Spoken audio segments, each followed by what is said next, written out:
ದಾಳಿಂಬೆಯಲ್ಲಿ ಎರಡು ತರ ಹೂವನ್ನ ನೀವು ಗಮನಿಸಿದ್ದೀರ. ಎರಡು ತರ ಹೂವು ಇರುತ್ತೆ ನೋಡಿದ್ರಲ್ವಾ. ಕೆಲವು ಇನ್ನೊಂದು ಪೇಪರ್ ಅಲ್ಲಿ ಹೇಳ್ತಾರೆ 3 ತರ ಇಂಟರ್ಮೀಡಿಯೇಟ್ ಅಂತ ಯೂಸ್ ಮಾಡ್ತಾರೆ. ಸೊ ನಿಮ್ಮ ಇದಕ್ಕೋಸ್ಕರ ನಾನು 2 ತರ ಹೂವು ಹೇಳ್ತೇನೆ. ಒಂದೇನಂತಂದ್ರೆ ಗಂಡು ಹೂವು ತರ ಇದೆ, ಮತ್ತೆ ಇನ್ನೊಂದು ಹರ್ಮೋಫ್ರೊಡೈಟ್ಸ್ ಅಂತೀವಿ. ಅಂದ್ರೆ ಹೆಣ್ಣು ಮತ್ತೆ ಗಂಡು ಎರಡು ಅಂಗಾಂಗಗಳು ಇರುವಂತ ಹೂವು. ಸ್ಟ್ಯಾಮಿನೇಟ್ ಫ್ಲವರ್ ಮತ್ತೆ ಹರ್ಮೋಫ್ರೊಡೈಟ್ಸ್ ಅಂತೀವಿ. ಅಂದ್ರೆ ಗಂಡು ಹೂವು ಬರುತ್ತೆ ನಿಮಗೆ. ಇನ್ನೊಂದು ಗಂಡು ಮತ್ತೆ ಎರಡು ಅಂಗಗಳು ಇರುವಂತ ಹೂವು. ಸೊ ಗಂಡು ಹೂವು ಇರುತ್ತಲ್ಲ ಅದು ಬಿದ್ದೋಗುತ್ತೆ, ಅದು 3 ಸಲ ಇರುತ್ತೆ, ಅದಾದ್ಮೇಲೆ ಉದುರ ಹೋಗ್ತದೆ.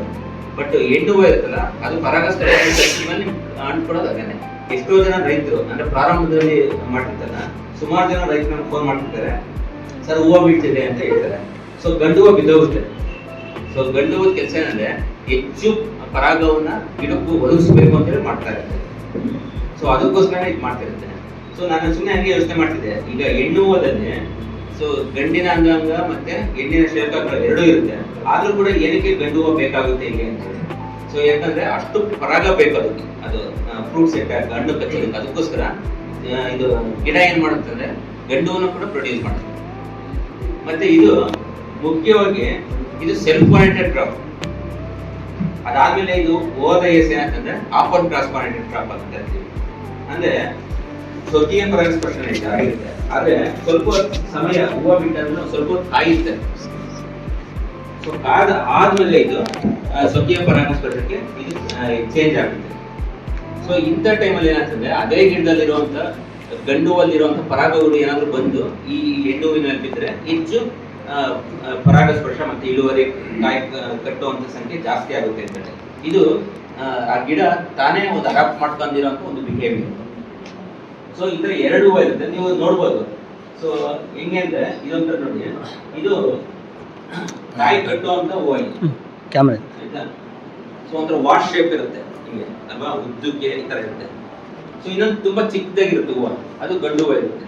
ನೀವು ಆ ಗಂಡು ಹೂವಾದ ನೀವು ಹೂವನ್ನ ಸುಮ್ಮನೆ ನಿಮ್ಮ ಕೈ ಮೇಲೆ ಹಿಂಗೆ 1-2 ಸಲ ಬಡ್ರೆ ಕೈ ಕೆಳಗಡೆ ಇಟ್ಕೊಂಡು ಹರಡಿದ್ದಾಗ ನಿಮಗೆ ಒಂಥರ ಹಳದಿ ಬಣ್ಣದ ಸತ್ಯಗಳೆಲ್ಲ ಕೆಳಗಡೆ ಕೈ ಮೇಲೆ ಬೀಳುತ್ತೆ, ಅದೇ ಪರಾಗ. ಸೊ ಹೆಣ್ಣು ಹೂವಿನ ಮೇಲೂ ಅದೇ ತರ ಬರುತ್ತೆ. ಸೊ ನೀವು ಹೆಣ್ಣು ಹೂವಿನ ಇನ್ನೊಂದು ಗಮನಿಸ್ಬೋದು, ಈ ತರ ಮೇಲೆ ಒಂದು ಕಾಣ್ತಲ್ಲ, ಸೊ ಬಂದಿರುತ್ತೆ ಸ್ಟಿಗ್ಮಾ ಅಂತ ಕರಿತೀವಿ, ಶಿಲಕಾಗಲ್ಲ ಆ ತರ ಮೇಲಕ್ಕೆ ಬಂದಿರುತ್ತೆ. ಅದ್ರ ಕೆಳಗಡೆಗೆ ಈ ತರ ಎಲ್ಲ ಆಂಟರ್ಸ್ ಪರಾಗ ರೇಣುಗಳು ಅವೆಲ್ಲವೂ ಕೂಡ ಇರ್ತವೆ. ಸೊ ಗಂಡು ಹೂವಲ್ಲಿ ಒಂದು ಕಾಣೋದಿಲ್ಲ, ಬರೀ ಪರಾಗ ರೇಣುಗಳು ಮಾತ್ರ ಕಾಣ್ತವೆ. ಓಕೆ, ಮತ್ತೆ ನೀವು ಗಿಡದಲ್ಲಿ ಒಂದ್ಸಲ ನೀವು ಅಬ್ಸರ್ವ್ ಮಾಡಿ, ಕೆಲವು ಗಿಡಗಳಲ್ಲಿ ಕೆಲವು ರಂಬೆಗಳಲ್ಲಿ ಒಂದೊಂದೇ ಹೂವು ಬಂದಿರ್ತವೆ. ಇದನ್ನ ನಾನು ಸುಮ್ಮನೆ ಹೆಣ್ಣು ಹೂವು ಅಂತಾನೆ ಹೇಳ್ತೀನಿ, ಹರ್ಮೋಫ್ರೊಡೈಟ್ ಅಂತ ಹೇಳಿದ್ರೆ ಮತ್ತೆ ಗೊತ್ತಾದ ಅಥವಾ ಕಾಯಿ ಕಟ್ಟೋ ಹೂವು ಅಥವಾ ಹೆಣ್ಣು ಹೂವು ಅಂತ ಹೇಳ್ತೀನಿ. ಸೊ ಇದನ್ನ ಒಂದೊಂದೇ ಕಟ್ಟಿರುತ್ತೆ, ಒಂದೊಂದೇ ಹೂವು ಹರಡಿರುತ್ತೆ, ಅಥವಾ ಗೊಂಚಲಲ್ಲಿ ಬಂದಿರ್ತವೆ, 2-3 ಹೂವುಗಳು ಬಂದಿರ್ತವೆ. ಸೊ ಅಲ್ಲಿ ಹಾಕಿದ್ದೀವಿ ನೋಡಿ, ಆ ಕಡೆ ಈ ಕಡೆ ಬಂದಿರ್ತವೆ, ಮಧ್ಯದ ಬಂದಿರ್ತಾರೆ. ಸೊ ಈ ತರ ನೀವು ಒಂದು ಗಿಡವನ್ನು ನೋಡಿದ್ರೆ ನಿಮ್ಗೆ ಗೊತ್ತಾಗುತ್ತೆ. ಸೊ ಹೆಣ್ಣು ಹೂವು ಯಾವುದು ಗಂಡು ಹೂವು ಯಾವುದು ಈ ತರದ್ದು ನೀವು ಡಿಫ್ರೆನ್ಸ್ ನೀವು ಕಂಡುಹಿಡ್ಬೋದು. ಮತ್ತೆ ಅದ್ರ ಬಗ್ಗೆ ನಾವು ಹೂವಿನ ಬಗ್ಗೆ ಎಲ್ಲ ಸ್ಟಡಿ ಮಾಡಿ ನೋಡಿದಾಗ ನಮ್ಗೆ ಏನಿಸ್ತದೆ ಅಂದ್ರೆ ಈ ಕಾಯಿ ಕಟ್ಟುತ್ತಲ್ಲ ಹೂವು, ಸೊ ಹರ್ಮೋಫ್ರೊಡೈಟ್ ಫ್ಲವರ್ಸ್ ಅಂತ ಕರಿತೀವಲ್ಲ, ಸೊ ಅದು ಉದ್ದ ಜಾಸ್ತಿ ಇರುತ್ತೆ, ದಪ್ಪ ಇರುತ್ತೆ ಹೂವು. ಮತ್ತೆ ಈ ತರದ್ದು ನಮ್ಗೆ ಉದಾಹರಣೆ ನಾವು ಕಾಣ್ತೆ ಓವ್ಯೂಲ್ಸ್ ಅಂತ ಕರಿತೀವಿ ನಾವು, ಆಯ್ತಾ. ಸೊ ಅದು ನೋಡಿ, ಈ ಹೆಣ್ಣು ಹೂವಿನಲ್ಲಿ 1400 ಜಾಸ್ತಿ ಇರ್ತದೆ, 1000ದಿಂದ ಹಿಡಿದು 1500 ಆಗೋವರೆಗೂ ಇರ್ತವೆ. ಅಂದ್ರೆ ಅಷ್ಟು ಅದಕ್ಕೆ ಪರಾಗ ಹೂವಿನ ಮೇಲೆ ಬಿದ್ದರೆ, ಹೆಣ್ಣು ಹೂವಿನ ಮೇಲೆ ಬಿದ್ದರೆ ಅಷ್ಟು ಇದು ಕಾಯಿ ಕಟ್ಟುವಂಥವು ಕಾಳುಗಳು ಆಗುವಂತ ಶಕ್ತಿ ಇರುತ್ತೆ. ಆದ್ರೆ ನಮ್ಮ ಒಂದು ಇದರಲ್ಲಿ ನಮ್ಗೆ ಎಷ್ಟು ಸಿಗ್ತಿದೆ, 700-800 ಕಾಳುಗಳು ಸಿಗ್ತಾ ಇದೆ ಅಲ್ವಾ. ಒಂದು ಹಣ್ಣು ಬಿಡಿಸಿ ನೋಡಿ ನೀವು, 700-800 ಸಿಗ್ತಾ ಇದೆ. ಬಟ್ ಅದಕ್ಕೆ ಪೊಟೆನ್ಶಿಯಲ್ ಇರೋದು 1ರಿಂದ 1,500 ಅದು ಕಟ್ಟುವಂತ ಶಕ್ತಿ ಇರುತ್ತೆ, ಅಷ್ಟು ಸದೃಢವಾಗಿರುತ್ತೆ. ಅಂದ್ರೆ ಅದಕ್ಕೆ ಪರಾಗ ಜಾಸ್ತಿ ಬೇಕು. ಅದಕ್ಕೋಸ್ಕರ ಸಸ್ಯ ಏನ್ ಮಾಡಿದೆ ಅಂದ್ರೆ ಇನ್ನೊಂದು ಗಂಡು ಹೂವನ್ನು ಕೂಡ ಪ್ರೊಡ್ಯೂಸ್ ಮಾಡ್ಕೊಂತ ಇರುತ್ತೆ, ಜಾಸ್ತಿ ಪರಾಗ ಬೇಕಾಗುತ್ತೆ ಅಂತ. ಮತ್ತೆ ನೀವು ಈ ಹೂವು ಹರಡೋ ಸಮಯ, ಈಗ ನಮ್ಮ ಇದರಲ್ಲಿ 3 ಬೇರೆ ಬೇರೆ ಹಂತದಲ್ಲಿ ಹೂವು ಹರಡುತ್ತೆ. ಒಂದು ಅಕ್ಟೋಬರ್ ನವೆಂಬರ್ ಅಲ್ಲಿ ಕೆಲವು ರೈತರು ಏನ್ ಮಾಡ್ತಾರೆ, ಫ್ಲವರಿಂಗ್ ಬಿಟ್ಕೊಂತಾರೆ. ಸೊ ಈ ಕಡೆ ಕಡಿಮೆ ಅದನ್ನ ನಮ್ಮ ಉತ್ತರ ಭಾರತದಲ್ಲಿ ಜಾಸ್ತಿ ಮಾಡ್ಕೊಂತಾರೆ. ನಂತರ ಫೆಬ್ರವರಿ ಮಾರ್ಚ್ ಅಲ್ಲಿ ಜಾಸ್ತಿ ಫ್ಲವರಿಂಗ್ ಮಾಡ್ತಾರೆ, ಇದು ಜಾಸ್ತಿ ನಾವು ಫಾಲೋ ಮಾಡ್ತೀವಿ ಈ ಕಡೆ ಇರೋದು. ಮತ್ತೆ ಕೆಲವರು ಏನ್ ಮಾಡ್ತಾರೆ ಅಂದ್ರೆ ಜೂನ್ ಜುಲೈ ಅಲ್ಲಿ ಕೂಡ ನಮ್ಗೆ ಅವಾಗ ಮಳೆ ಬರೋ ಕಾಲ ಶುರುವಾಗಿರುತ್ತೆ, ಅಂತ ಟೈಮಲ್ಲಿ ಕೆಲವರು ರೈತರು ಮಾಡ್ತಾರೆ. ಬಟ್ ಸಾಮಾನ್ಯವಾಗಿ ನಮ್ಮ ರೈತರು ಅಡಾಪ್ಟ್ ಮಾಡ್ಕೊಂಡಿರೋದು ಯಾವಾಗ ಅಂದ್ರೆ ಈ ಯುಗಾದಿ ಹಬ್ಬದ ಸುತ್ತಮುತ್ತ ಫ್ಲವರಿಂಗ್ ಬರೋ ತರ, ಅಂದ್ರೆ ಮಾರ್ಚ್ ಏಪ್ರಿಲ್ ಫ್ಲವರಿಂಗ್ ಬರುತ್ತೆ. ಕರೆಕ್ಟ್ ನೀವೆಲ್ಲ ಅದೇ ಟೈಮಲ್ಲಿ ಬಿಡ್ತೀರಲ್ವಾ? ಸೊ ಆದ್ರೆ ಒಂದು ಗಿಡ 3 ಟೈಮು ಫ್ಲವರಿಂಗ್ ಬಿಡುವಂತ ಶಕ್ತಿ ಇದೆ ನಮ್ಮ ಈ ಗಿಡದಲ್ಲಿ. ಬಟ್ ನಮ್ಗೆ ಏನಾಗ್ತದೆ 3 ಸಲ ಅದು ಫ್ಲವರಿಂಗ್ ಬಿಟ್ಟು ನೀವು ಒಂದು ತಗೋಬಹುದು. ನಿಮ್ಮ ಹತ್ರ 1 ಗಿಡ 2 ಗಿಡ ಇಟ್ಟರೆ ಮಾಡ್ಕೋಬೋದಾಗಿದೆ. ಬಟ್ ಏನಾಗುತ್ತೆ ಅಂದ್ರೆ ನಿಮ್ಗೆ ಇಳುವರಿ ಜಾಸ್ತಿ ಬರಲ್ಲ. ಸೊ ಅದಕ್ಕೋಸ್ಕರ ಮಾಡ್ತಂದ್ರೆ ವರ್ಷಕ್ಕೆ 1 ಸಲ, ಕೆಲವು ಸ್ವಲ್ಪ ರೈತರು ಏನ್ ಮಾಡ್ತಾರೆ 2 ಸಲ ತಗೊಳ್ಳುವಂಥದ್ದು ಪ್ರಯತ್ನಗಳನ್ನ ಮಾಡ್ತಾರೆ. ನಮ್ಮ ಪರಿಸ್ಥಿತಿಯಲ್ಲಿ ನಮ್ಮ ವಾತಾವರಣಕ್ಕೆ ಹೊಂದ್ಕೊಂಡಿರೋಂಥವ್ರಿಗೆ ಸ್ವಲ್ಪ ಬಿಸಿಲು ಬೇಕಾಗ್ತದೆ, ಅಂದ್ರೆ ಒಣ ಹವೆ ಅಂತ ಕರಿತೀವಿ. ಸೊ ಅದು ನಮ್ಗೆ ತುಂಬಾ ಸೂಕ್ತವಾಗಿರೋಂಥದ್ದು ಯಾವಾಗ ಅಂದ್ರೆ ಯುಗಾದಿ ಹಬ್ಬದ ಸುತ್ತಮುತ್ತ. ಅಂತ ಟೈಮಲ್ಲಿ ನಾವು ಫ್ಲವರಿಂಗ್ ಬರೋ ತರ ಮಾಡ್ಕೊಂಡಿದ್ವಿ. ಸೊ ಫ್ಲವರಿಂಗ್ ಬಂದಾದ್ಮೇಲೆ ಹೊರಟನೆ ಎಷ್ಟು ಅವಧಿ ಇರುತ್ತೆ, ಎಷ್ಟು ದಿನ ಇರುತ್ತೆ ಫ್ಲವರ್ ಒಂದ್ಸಲ ಬಂದ್ರೆ? 2 ತಿಂಗಳು. ಸೊ ಈ 2 ತಿಂಗಳು ಅವಧಿಯಲ್ಲಿ ನೀವು ಸುಮ್ಮನೆ ಹಂಗೆ ಅಬ್ಸರ್ವ್ ಮಾಡಿ ನೋಡಿ. ಸೊ ಯಾವಾಗ ಜಾಸ್ತಿ ಹೂವು ಹರಡುತ್ತೆ? ಬೆಳಗ್ಗೆ ಹರಡುತ್ತೆ. ನೀವು ಇದು ಅಬ್ಸರ್ವ್ ಮಾಡಿ ಆಯ್ತಾ. ನಾವು ಒಂದೊಂದು ಅಬ್ಸರ್ವೇಷನ್ ಹಾಕೊಂಡಿರ್ತೀವಿ. ಈ ನೀವು ಬೆಳಿಗ್ಗೆಯಿಂದ 4 ಗಂಟೆ ಹಿಡ್ಕೊಂಡು ಸಾಯಂಕಾಲ 4 ಗಂಟೆಗೂ ಒಂದೊಂದೇ ಹೂವು ಹರಡ್ತಾನೆ ಇರ್ತವೆ. ಆದ್ರೆ ಸಾಮಾನ್ಯವಾಗಿ ಹೂವು ಹರಡುವಂತ ಸಮಯ ಜಾಸ್ತಿ ಯಾವಾಗ ಅಂದ್ರೆ ಒಂದು 11 ಗಂಟೆಯಿಂದ 1 ಗಂಟೆಗೂ ಜಾಸ್ತಿ ಹರಡುತ್ತೆ. ನಂಬರ್ ಆಫ್ ಫ್ಲವರ್ಸ್ ಅವಾಗ ಜಾಸ್ತಿ ಹರಡ್ತವೆ. ಸೊ ಬೆಳಿಗ್ಗೆಯಿಂದ ಹರಡ್ತವೆ, ನೀವು ಹೇಳಿ ಕರೆಕ್ಟ್. 1 ಹರಡುತ್ತೆ, 2 ಹರಡುತ್ತೆ, ಹಿಂಗೆ ಹರಡ್ತವೆ. ಬಟ್ 3 ಗಂಟೆಗೂ ಹರಡ್ತವೆ ಆಯ್ತಾ. ಸೊ ಹರಡಾದ್ಮೇಲೆ ಅವು ಎಷ್ಟು ದಿನ ಇರುತ್ತೆ ಅಂತ ಅಬ್ಸರ್ವ್ ಮಾಡಿ. ಸೊ ಒಂದು 3 ದಿನದಿಂದ 4 ದಿನದವರೆಗೂ ಆ ಫ್ಲವರ್ಸ್ ಉದುರೋದಿಲ್ಲ ಆಗುತ್ತೆ. ಆದ್ರೆ ಗಂಡು ಹೂವು ಇರುತ್ತಲ್ಲ ಅದೇನಾಗುತ್ತೆ ಒಂದು 3 ದಿವಸಕ್ಕೆ ಬಿದ್ದೋದು. ಒಂದ್ಸಲ ಬೇಗ ಬಿಡುತ್ತೆ. ಈ ಹೆಣ್ಣು ಹೂವಿಂದ ಒಂದ್ಸಲ ಬೇಗ, ಅರ್ಮೋಫ್ರೈಟ್ಸ್ ಇಂದ ಒಂದ್ಸಲ ಬೇಗ ಗಂಡು ಹೂವು ಉದುರೋಗುತ್ತೆ. ಓಕೆ, ಒಂದು 3 ರಿಂದ 4 ದಿನ ಅದು ಒಂದು ಲಾಂಜಿವಿಟಿ ಅಂದ್ರೆ ಅದು ಜೀವಿತಾವಧಿ ಹೂವಿಂದ ಇರುತ್ತೆ. ಒಂದು 3-4 ದಿವಸ ಇರುತ್ತೆ. ಅದಾದ್ಮೇಲೆ ಗಂಡು ಹೂವು ಬಿದ್ದೋಗುತ್ತೆ. ಹೆಣ್ಣು ಹೂವು ಸರಿಯಾಗಿ ಪರಾಗಸ್ಪರ್ಶ ಆಗಲಿಲ್ಲ ಅಂದ್ರೆ, ಅಥವಾ ಮೈಕ್ರೋ ನ್ಯೂಟ್ರಿಯೆಂಟ್ಸ್ ಕೊರತೆ ಇತ್ತು ಅಂದ್ರೆ, ಅಥವಾ ನೀರಿನ ಸರಿಯಾಗಿ ತೇವಾಂಶ ಇಲ್ಲ ಅಂದ್ರೆ ಅವಾಗ ಏನಾಗ್ತದೆ ಹೆಣ್ಣು ಹೂವನ್ನು ಕೂಡ ಉದುರೋಗುತ್ತೆ. ಓಕೆ, ಮತ್ತೆ ಅದರಲ್ಲಿ ಈ ಜೇನುಹುಳನ ಅದು ಆಕರ್ಷಣೆ ಮಾಡಬೇಕಲ್ಲ, ಈ ಗಿಡ ಆಕರ್ಷಣೆ ಮಾಡ್ಬೇಕು. ಏನ್ ಮಾಡಬೇಕಂದ್ರೆ ಯಾವುದೇ ಸಸ್ಯ ಆಗಿದ್ರು ಕೂಡ ದುಂಬಿಗಳು ಯಾವ ತರ ಆಕರ್ಷಣೆ ಮಾಡುತ್ತೆ ಬಂದ ಮೇಲೆ ಅವಕ್ಕೆ ಏನಾದ್ರು ಒಂದು ದುಂಬಿಗಳು ಬಂದು ಕೆಲಸ ಮಾಡೋಗ್ತಾವಲ್ಲ, ಅವಕ್ಕೆ ಏನಾದ್ರು ಒಂದು ರಿವಾರ್ಡ್ ಕೊಡ್ಬೇಕಲ್ಲ, ಅವಕ್ಕೆ ಏನಾದ್ರು ಒಂದು ಪ್ರಶಸ್ತಿ ಕೊಡ್ಬೇಕಲ್ಲ. ಏನ್ ಕೊಡುತ್ತೆ ಅದು? ನೆಕ್ಟರ್ ಮತ್ತೆ ಪೋಲನ್, ಅಂದ್ರೆ ಪರಾಗ ಮತ್ತೆ ಮಕರಂದ ಕೊಡುತ್ತಲ್ಲ ಸಸ್ಯ. ಅದೇನಂದ್ರೆ ದುಂಬಿಗಳು ಬಂದು ಕೆಲಸ ಮಾಡ್ತಾವಲ್ಲ, ಆ ಕೆಲ್ಸಕ್ಕೆ ಕೂಲಿ ಕೊಡ್ಬೇಕಲ್ಲ. ಅದಕ್ಕೆ ಸಸ್ಯ ಕೊಡುವಂಥದ್ದು ಕೂಲಿ ಯಾವ್ದು ಅಂದ್ರೆ ಅದು ನೆಕ್ಟರ್ ಅಂದ್ರೆ ಮಕರಂದ. ಆ ಮಕರಂದನೇ ಜೇನುತುಪ್ಪ ಆಗುತ್ತೆ. ಮಕರಂದ ಇರ್ತಲ್ಲ ಅದೇ ಜೇನುತುಪ್ಪ ಆಗುತ್ತೆ. ಮತ್ತೆ ಇನ್ನೊಂದು ಪರಾಗವನ್ನ ಕೊಡುತ್ತೆ. ಏನಕ್ಕೆ ಎರಡನ್ನ ಇದು ಅಡಾಪ್ಟ್ ಮಾಡ್ಕೊಳುತ್ತೆ ಅಂದ್ರೆ, ಈ ಪರಾಗ ಇರುತ್ತಲ್ಲ ಸಾಮಾನ್ಯವಾಗಿ ನೀವು ಹೇಳಿದಂಗೆ ಬೆಳಿಗ್ಗೆ ಹೊತ್ತು ಹೂವು ಜಾಸ್ತಿ ಹರಡುತ್ತವೆ. ಯಾವ್ದಾರ ನೀವು ನೋಡಿ ಜಾಸ್ತಿ ಹೂವು ಹರಡುವಂತ ಸಮಯ ಅಂದ್ರೆ ಬೆಳಿಗ್ಗೆ ಹೊತ್ತು 7:30 8 ಗಂಟೆಯಿಂದ ಶುರುವಾಗಿ ಒಂದು ಗಂಟೆಗೂ ಜಾಸ್ತಿ ಹೂವು ಹರಡ್ತವೆ. ಅಂತ ಟೈಮಲ್ಲಿ ಏನಾಗ್ತದೆ ಈ ಪರಾಗವನ್ನು ಜಾಸ್ತಿ ಬರ್ತಾ ಇರ್ತವೆ. ಅವಾಗ ದುಂಬಿಗಳು ಬಂದು ತಗೊಂಡೋಗ್ತವೆ, ಕೆಲಸ ಮಾಡ್ತವೆ, ಕೂಲಿ ತಗೊಂಡು ಹೋಗ್ತವೆ. ಮಧ್ಯಾಹ್ನ ಅಷ್ಟೊತ್ತಿಗೆ ಪರಾಗ ಮುಗಿದು ಹೋಗ್ಬಿಡುತ್ತೆ ಗಿಡದಲ್ಲಿ. ಅವಾಗ ಏನ್ ಮಾಡ್ತಾರೆ ಮತ್ತೆ ದುಂಬಿಗಳು ಕರಿಬೇಕಲ್ಲ, ಅದು ಕೂಲಿ ಕೊಡ್ಬೇಕಲ್ಲ. ಅವಾಗ ಏನ್ ಮಾಡ್ತವೆ ಅಂದ್ರೆ ಮಧ್ಯಾಹ್ನದ ನಂತರ ಏನ್ ಮಾಡ್ತವೆ ಅಂದ್ರೆ ಮಕರಂದವನ್ನ ಅವು ಉತ್ಪಾದನೆ ಮಾಡ್ತವೆ. ಸೊ ಸಸ್ಯಗಳಲ್ಲಿ 2 ಬರ್ತವೆ. ಮಧ್ಯಾಹ್ನದ ನಂತರ ನೆಕ್ಟರ್ ಜಾಸ್ತಿ ಪ್ರೊಡಕ್ಷನ್ ಆಗುತ್ತೆ. ಸೊ ನೆಕ್ಟರ್ ಪ್ರೊಡಕ್ಷನ್ ಇದು ಯಾವಾಗ ಮಧ್ಯಾಹ್ನ ಆಗುತ್ತೆ. ಬೆಳಿಗ್ಗೆ ಹೊತ್ತು ಇರುತ್ತೆ ನೆಕ್ಟರ್ ಇರೋದಿಲ್ಲ ಅಂತಲ್ಲ. ಈಗ ಚಂದ್ರ ಬೆಳಿಗ್ಗೆ ಹೊತ್ತಿರ್ತಾನ ಆಕಾಶದಲ್ಲಿ ಇರ್ತಾನಲ್ವಾ, ಬಟ್ ರಾತ್ರಿ ಮಾತ್ರ ಕಾಣ್ತಾರಲ್ವಾ, ಹಂಗೇನೆ ನೆಕ್ಟರ್ ಕೂಡ ಇರುತ್ತೆ. ಬಟ್ ಏನಂದ್ರೆ ಅದಕ್ಕೆ ಶುಗರ್ ಕಾನ್ಸಂಟ್ರೇಷನ್ ತುಂಬಾ ಜಾಸ್ತಿ ಇರುತ್ತೆ. ನಮ್ಮ ದುಂಬಿಗಳಿಗೆ ಅದನ್ನ ಹೀರಕ್ಕಾಗೋದಿಲ್ಲ, ಅದಕ್ಕೋಸ್ಕರ ಹಂಗೆ ಇರುತ್ತೆ. ಸೊ ಅವಾಗ ಇದು ಮಧ್ಯಾಹ್ನದ ನಂತರ ಆ ಶುಗರ್ ಕಾನ್ಸಂಟ್ರೇಷನ್ ಕಡಿಮೆ ಆದಾಗ ದುಂಬಿಗಳು ಈಸಿಯಾಗಿ ಅದನ್ನ ತಗೊಳುತ್ತೆ. ಅದಕ್ಕೋಸ್ಕರ ಮಧ್ಯಾಹ್ನದ ನಂತರ ಜಾಸ್ತಿ ನೆಕ್ಟರ್ ಪ್ರೊಡಕ್ಷನ್ ಆಗುತ್ತೆ. ಮತ್ತೆ ಶುಗರ್ ಕಾನ್ಸಂಟ್ರೇಷನ್ ಕೂಡ ಅದಕ್ಕೆ ಸರಿಯಾಗುವಂತ ಇಟ್ಕೊಳುತ್ತೆ. ಬೆಳಿಗ್ಗೆ ಹೊತ್ತು ಪರಾಗವನ್ನು ಕೊಡ್ತವೆ, ಮಧ್ಯಾಹ್ನದ್ದು ನೆಕ್ಟರ್ ಕೊಡ್ತವೆ. ಯಾವುದು ಕೂಲಿಯಾಗಿ ಕೊಡ್ತವೆ ದುಂಬಿಗಳಿಗೆ, ಜೇನುಹುಳುಗಳಿಗೆ. ಸೊ ಆತರ ನಮ್ಮ ದಾಳಿಂಬೆ ಕೂಡ ಸುಮಾರು 18 ರಿಂದ 20 ಮೈಕ್ರೋ ಲೀಟರ್ ಒಂದು ಹೂವಲ್ಲಿ ನಮ್ಗೆ ಇದು ನೆಕ್ಟರ್ ಬರುತ್ತೆ. ಈ ನೆಕ್ಟರ್ ಜೇನುತುಪ್ಪ ಆಗೋದು ಅಂದ್ರೆ ಯಾಕೆ ಹೇಳ್ತೀನಿ ಅಂದ್ರೆ, ಸೊ ನೀವು ಪೆಟ್ಟಿಗೆನ ಇಟ್ಕೊಂಡಾಗ ನೀವು ಜೇನುತುಪ್ಪನ ತೆಗಿಬಹುದು ಅಂತ. ಈ ನೆಕ್ಟರ್ ಅಲ್ಲ ಜೇನುತುಪ್ಪ ಆಗೋದು. ಸೊ ಇದೆ ಅಂದ್ರೆ ನೀವು ಜೇನುತುಪ್ಪನ ತೆಗಿಬಹುದು, ನೆಕ್ಟರ್ ಬರ್ತಿದೆ ಅಂತ. ಅದಕ್ಕೋಸ್ಕರ ನಾನು ಹೇಳ್ತಾ ಇದ್ದೀನಿ. ಮತ್ತೆ ನಾವು ಈ ಪರಾಗ ಇರುತ್ತಲ್ಲ, ಎಲ್ಲಾ ಪರಾಗಗಳನ್ನು ಕೂಡ ಹೆಣ್ಣಿನ ಹೂವಿನ ಮೇಲೆ ಬಿದ್ದ ತಕ್ಷಣ ನಾವು ಇದು ಎಫಿಷಿಯನ್ಸಿ ಇದೆಯೋ ಅಂತ ನಮ್ಗೆ ಗೊತ್ತಿಲ್ಲ. ಅದಕ್ಕೂ ಕೂಡ ಇದು ಚೈತನ್ಯವಾಗಿರ್ಬೇಕು, ಶಕ್ತಿದಾಯಕ ಇರಬೇಕು, ಆ ಪರಾಗ ಬಿದ್ದಿದ್ದು ಕೂಡ ಅಲ್ವಾ. ಸೊ ಅದನ್ನು ಚೆಕ್ ಮಾಡಿ ನೋಡಿದಾಗ ನಮ್ಮ ಗಂಡು ಹೂವಿನ ಪರಾಗ ಆಗಿರ್ಬೋದು ಅಥವಾ ಹೆಣ್ಣು ಒಲೆ ಪರಾಗ ಕೂಡ ಅವು ಕೂಡ ಪರಾಗದಲ್ಲಿ ಎಫೆಕ್ಟ್ ಇರ್ತವೆ. ಬಟ್ ಏನಂದ್ರೆ ಮೊದಲನೇ ದಿನ ಎರಡನೇ ದಿನ ಜಾಸ್ತಿ ಇರುತ್ತೆ. ಓಕೆ ನೋಡಿ, ಇನ್ನೊಂದು ನೀವು ಗಮನಿಸಿ, ನೀವು ಯಾರಾದ್ರೂ ಸ್ವಲ್ಪ ನೀವು ಸೈನ್ಸ್ ಓದೋಂಥದ್ದು ನೋಡಿ, ಈ ಹೆಣ್ಣು ಅರ್ಮೋಪ್ರಾಯ್ಡ್ಸ್ ಇದೆಯಲ್ಲ, ಅದು ಈ ಮೊದಲನೇ ದಿನ ಆ ಪೋಲಂದು ವೈಬ್ರಿಟಿ ಇರೋದಿಲ್ಲ, ಅಂದ್ರೆ ಶಕ್ತಿ ಇರೋದಿಲ್ಲ. ಯಾಕಂದ್ರೆ ಸ್ವಲ್ಪ ಹೊತ್ತು ವೆಯ್ಟ್ ಮಾಡ್ತಿದ್ರೆ ಬೇರೆ ಪಕ್ಕದಲ್ಲಿ ಅಂತ ಗಂಡು ಹೂವಿನಿಂದ ಬಂದು ಬೀಳಿ ಅಂತ, ಅದಾದ್ಮೇಲೆ ಎರಡನೇ ದಿನದ ನಂತರ ಅದಕ್ಕೆ ಜಾಸ್ತಿ ಆಗ್ತಾ ಇರುತ್ತೆ. 0 ಇಂದ 97% ಆಗ್ತಾ ಹೋಗುತ್ತೆ. ಓಕೆ, ಸೊ ಅದಕ್ಕೆ ಎರಡು ಹೂವನ್ನ ಅದು ಇಟ್ಕೊಂಡಿರೋದು. ಮತ್ತೆ ಬರೀ ಜೇನು ಒಂದೇ ಬರೋದಿಲ್ಲ. ನಾನು ಹೇಳ್ದಲ್ಲ, ನಮ್ಮ ದುಂಬಿಗೆ ಬೇರೆ ಬೇರೆ ಎಷ್ಟೊಂದು ಕೀಟಗಳು ಮತ್ತೆ ದುಂಬಿಗಳು ಎಲ್ಲ ಬಂದು ಕೂಡ ಹೂವುಗಳನ್ನ ಸಂದರ್ಶನ ಮಾಡ್ತವೆ, ಅಂದ್ರೆ ವಿಸಿಟ್ ಮಾಡ್ತವೆ, ನೋಡ್ಕೊಂಡು ಹೋಗ್ತಾ ಇರ್ತವೆ. ಅದರಲ್ಲಿ ಕೆಲವು ಬಂದು ಪರಾಗ ಮತ್ತೆ ಮಕರಂದವನ್ನ ಹೀರ್ಕೊಂಡು ಹೋಗ್ತವೆ. ಓಕೆ, ಅದರಲ್ಲಿ ಮುಖ್ಯವಾಗಿ ನಮಗೆ ಹೆಜ್ಜೆ ಇದೆಯಲ್ಲ, ಹೆಜ್ಜೆನು ಜಾಸ್ತಿ ಬರುತ್ತೆ, ಕಡ್ಡಿ ಜೇನು ಬರುತ್ತೆ. ನಂತರ ಬಾಕ್ಸ್ ಇಟ್ಟಿದ್ರೆ ನೀವು ತುಳುವೆ ಜನ ಜಾಸ್ತಿ ಇರುತ್ತೆ, ಇಲ್ಲ ಅಂದ್ರೆ ತುಳುವೆ ಜನ ಕಡಿಮೆ ಇರುತ್ತೆ. ಇನ್ನುಳಿದಂತೆ ಬೇರೆ ಎಲ್ಲ ದುಂಬಿಗಳು ಬರ್ತವೆ. ನಾನು ಹೇಳಿದ್ರೆ ಇಷ್ಟೊಂದು ದುಂಬಿಗಳು ಒಂದು 20 ದುಂಬಿಗಳನ್ನ ನಾವು ಲಿಸ್ಟ್ ಮಾಡಿದ್ದೀವಿ. ಸೊ ಅದ್ರಲ್ಲಿ ಮುಖ್ಯವಾಗಿ ಹೆಜ್ಜೆನು ಬರ್ತದೆ, ಸೊ ಗಡ್ಡಿ ಜೇನು ಬರ್ತವೆ, ಮತ್ತೆ ನಮ್ಮ ತುಳುವೆ ಜೇನು ಬರುತ್ತೆ, ಮತ್ತೆ ಸ್ಟಿಂಗ್ಲೆಸ್ ಬೀ ಅಂತ ಕರಿತೀವಿ, ನಸರು ಜೇನು ಅಥವಾ ಮುಜಂಡಿ ಜೇನು ಅಂತ, ಇವು ಕೂಡ ಬರ್ತವೆ. ಸೊ ಈಗ ಹೆಜ್ಜೇನು ಮತ್ತೆ ಕಡ್ಡಿ ಜೇನು ಪ್ರಕೃತಿಯಲ್ಲಿ ಇರುತ್ತವೆ. ಅವೆರಡು ಕೂಡ ವೈಲ್ಡ್ ಬೀಸ್ ಅಂದ್ರೆ ಕಾಡಿನ ಜೇನು ಪ್ರಭೇದಗಳು. ಯಾವುದು? ಹೆಜ್ಜೇನು ಮತ್ತೆ ಕಡ್ಡಿ ಜೇನು. ಇವನ್ನ ನಾವು ಸಾಕೋದಕ್ಕಾಗಲ್ಲ, ನೆನ್ಪಿಟ್ಕೊಳ್ಳಿ. ಹೆಜ್ಜೇನು ಮತ್ತೆ ಕಡ್ಡಿ ಜೇನು ನಾವು ಸಾಕೋದಕ್ಕಾಗಲ್ಲ. ಸೊ ಹೆಜ್ಜೇನೆಲ್ಲ ಗೂಡು ಕಟ್ಟಿರೋದೆಲ್ಲ ನೋಡಿರ್ತೀರ ನೀವು.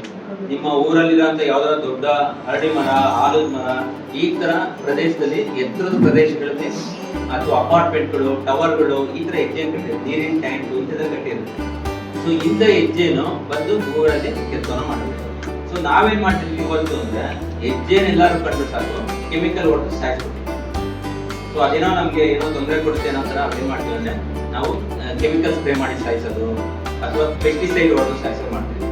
ಸೊ ಇವತ್ತು ನೀವು ಊರುಗಳಲ್ಲಿ ನೀವು ಪೆಟ್ಟಿಗೆ ಇಟ್ಕೊಂಡಿದ್ದು ಪರವಾಗಿಲ್ಲ, ನಿಮ್ಮ ಊರಲ್ಲಿ ಯಾವ ನೀರಿನ ಟ್ಯಾಂಕ್ ಅಲ್ಲಿ ಅಥವಾ ಮರಗಳ ಮೇಲೆ ಹೆಜ್ಜೆ ಕಟ್ಟಿರ್ತಾರ, ಅದು ಒಂದು ನಿಮ್ಮ ಹೊಲದಲ್ಲಿ ಕೆಲಸ ಮಾಡುತ್ತೆ. ಒಂದು ಹೆಜ್ಜೆ ಕೂಡಲಿ ಸುಮಾರು 50,000 60,000 ಹುಳ ಇರ್ತದೆ. ಒಂದು ಹೆಜ್ಜೆ ಕೂಡ 50,000 60,000 ಇರ್ತದೆ. ಮತ್ತೆ ಒಂದು ಗೂಡಿಂದ ಸುಮಾರು 5 ಕಿಲೋಮೀಟರ್ ಸುತ್ತಳತೆ, 5 ಕಿಲೋಮೀಟರ್ ರೇಡಿಯಸ್ ಅಲ್ಲಿ ಇರುವಂತ ಸಸ್ಯಗಳೆಲ್ಲವಕ್ಕೂ ಒಂದು ಕೆಲಸ ಮಾಡ್ತಾರೆ. ಸೊ ನಿಮ್ಮ ಊರಲ್ಲಿ ಒಂದು ಮರದಲ್ಲಿ 2 ಗೂಡಿದ್ರೆ ಇಡೀ ಊರಿಗಿರುವಂತ ಎಲ್ಲ ತೋಟಗಳು ಅಷ್ಟು ಕೆಲಸ ಮಾಡ್ತಾರೆ. ಓಕೆ, ಬಟ್ ನಾವು ಏನ್ ಮಾಡ್ತೀವಿ? ಕೆಮಿಕಲ್ ಹೊಡೆದು ಸಾಕ್ತೀವಿ. ಅದು ಗೊತ್ತೇ ಇಲ್ಲ, ಅದ್ರ ಬಗ್ಗೆ ಬೆಂಕಿ ಹಾಕಿ ಸಾಕ್ತೀವಿ, ಇದೆಲ್ಲ ಮಾಡ್ತಾ ಇದ್ದೀವಿ. ಸೊ ಇಂಥದ್ದು ಮಾಡೋದ್ರಿಂದ ಏನಾಗ್ತದೆ ಅಂದ್ರೆ, ಇವತ್ತು ಜೇನುಹುಳ ಸಂತತಿ ಕಡಿಮೆ ಆಗ್ತದೆ. ಸೊ ಇದು ಹೆಜ್ಜೇನಿದೆಯಲ್ಲ, ಸೊ ಇದು ರಾತ್ರಿ ಹೊತ್ತು ಕೆಲಸ ಮಾಡುತ್ತೆ. ನೀವು ಲೈಟ್ ಏನಾದ್ರು ಹಾಕಿದ್ರೆ ನಿಮ್ಮ ಮನೆ ಹತ್ರ ಬೆಳದಿಂಗ್ ನೋಡಿ, ನೀವು ರಾತ್ರಿ ಹೊತ್ತು ನಿಮ್ಮ ಮನೆ ಹತ್ರ ಲೈಟ್ ಹೊಡಿದು ಬಂದೇನ ಹೆಜ್ಜೆ ಕೆಲಸ ಮಾಡ್ತಾ ಇರ್ತದೆ ಅಲ್ವಾ, ಒಂದ ಲೈಟ್ ಹೊಡಿತಾ ಇರ್ತದೆ, ನೋಡಿದ್ರಲ್ವಾ? ಅದು ಹೆಜ್ಜೆ ಅಂತ.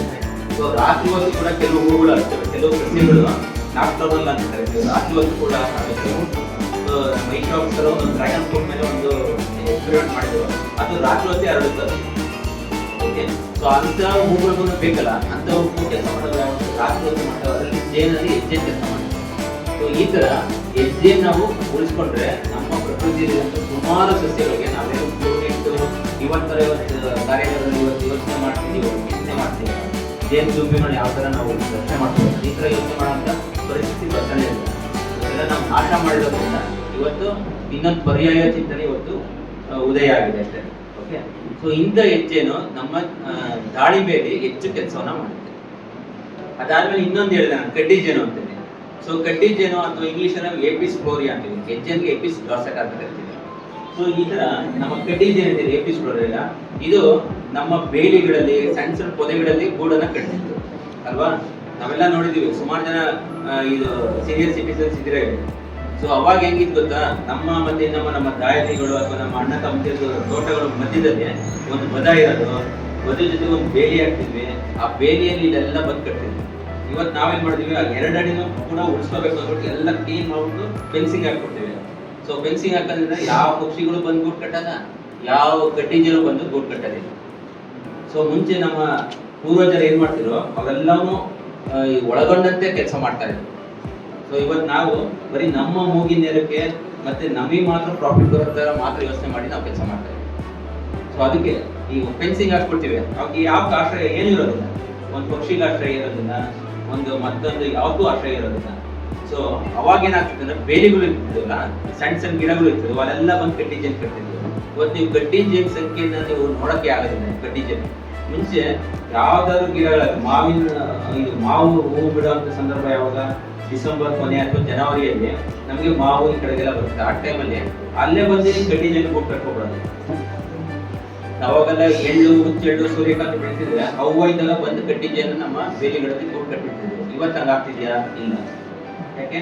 ನಾವು ಕಂಡ ತಕ್ಷಣ ಎಲ್ಲ ಬೆಂಕಿಯಾಗಿ ಸುಟ್ಟಾಕೋದು ಅಥವಾ ವಾಸಸ್ಥಾನಗಳು ಕಡ್ಡಿಗಳೆಲ್ಲ ಕಟ್ ಮಾಡಿ ಎಲ್ಲ ಕೂಡ ನಾಶ ಮಾಡ್ತೀವಿ. ಈ ತರ ನಮಗೆ ನಾವೇನೆ ಅವಕ್ಕೆ ಗೊತ್ತಿಲ್ಲದಂಗೆ ಎಲ್ಲವನ್ನು ನಾಶ ಮಾಡ್ತಾ ಇದ್ದೀವಿ ಕಡ್ಡಿ ಜೇನು.